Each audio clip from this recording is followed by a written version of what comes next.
office looking at watching film, and from that point on, I'm like, okay, this is the type of culture, this is the type of team this is, and I knew about the Eagles from previous years and the things they had done, and just the way they win. And you step in the building, and you understand immediately why and how they win. Nick had mentioned that he put together a whole video loop of Charles Tillman's peanut punches, showed it to the team and coaches. You seem to have a knack for that. Is that something that was always there, or is that something that you guys have worked on because Nick has stressed it and Vic has stressed it? Yeah, it was a big point of emphasis, especially early on in the season when we weren't getting the forced fumbles and the takeaways, and we had to hop on that train. And I bet everyone in the league, every defender in the league, has watched those Peanut Tillman videos and just been like amazed on how he's doing it. But then you really break down like how he's doing it. It's the work. It's the work. It's got to be on your mind. It's a big focus for us. We work it every week, punching at the ball in practice, in walkthroughs. There's always knuckles on the ball in those ordeals. So it's just putting in the work. It's one thing to show those videos and to have us see them, but another thing to put the work in. What does the film tell you about trying to defend Mahomes to Kelsey in the middle of the field? I think they're both so dynamic in the way that they play football, and it's kind of a not what you're typically used to. In Mahomes gets out of the pocket looking for that second play, and usually receivers run the scramble drill one way, and they kind of do it a whole different way. So it's really focusing on that plaster mentality, just man him up and track him everywhere he goes. But those two have a really good connection, and I feel like they play ball the right way. Just for those of us who aren't, and for a wider audience, what do receivers usually do in a scramble drill, and what do those guys do that's different? As much as you can reveal to us. Yeah, well, usually receivers will work across the field or come back to the ball or go deep as the quarterback's rolling out of the pocket, and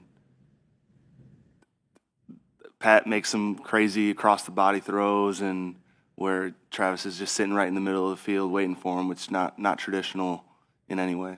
I don't know how deep you are into the game plan, but can you tell from that Vic has had a lot of experience playing against Andy/Pat/the Chiefs?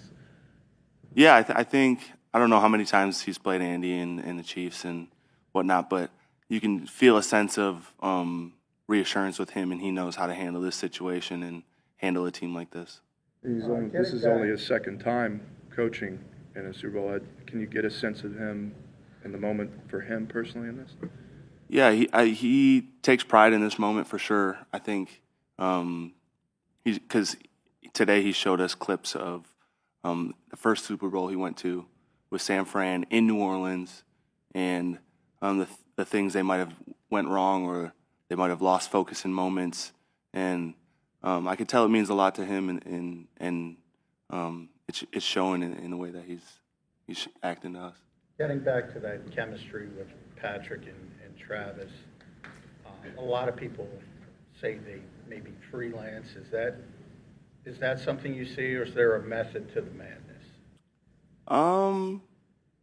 Freelance, I don't know. I think their chemistry kind of makes it so it's not freelancing. I feel like it's just a built-up trust thing. They've been playing together for so long that I don't know exactly what's going on. I can't really speak to what they're doing. I don't know. You weren't here last year, but this defense was ranked 30th in the league. What's the biggest thing that Vic has brought? Is it X and O's? Is it work ethic? Is there one thing that's kind of a hallmark of a Vic Fangio defense? Yeah, I wasn't here last year, so can't really speak on what they did or who was here before. But I think Vic brings a lot of accountability in us going in there every day, watching practice or the games together as a unit, and Vic makes his remarks in front of the team, and it's not just personally attacking anybody, but it's holding people accountable for sure.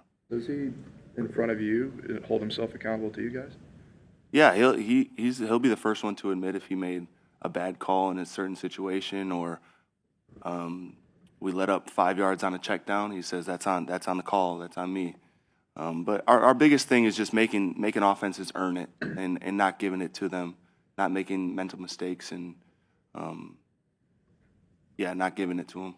You've talked before how you had known Bobby King before and had met before in Wisconsin.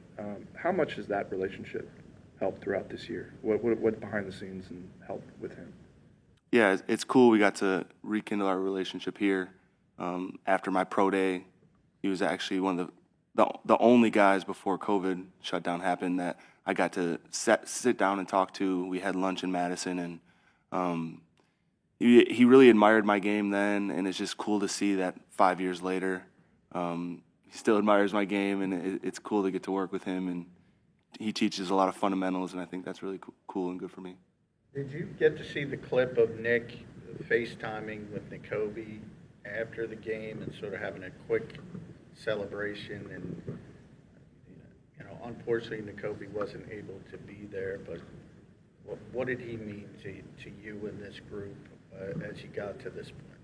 Yeah, I'm glad you asked. I didn't see the clip of him and Nick share that moment, but we FaceTimed him in the locker room after the game, and he was excited, and this was his one wish, was to make sure we not only go to the Super Bowl, but we win it. He's such a big part of this defense and this team. As a linebacker core, we call ourselves the heartbeat of the defense, and really he's one of the heartbeats of the team. And it hurts so bad not to have him out there, and especially in this moment. But he'll be with us in New Orleans for sure, and he means a lot to us and myself personally. What can you guys do to kind of keep him up and keep him? I mean, it's got to be devastating, the timing, the way he was playing. What can you guys do to kind of keep him involved and just keep him positive, I guess, as positive as possible?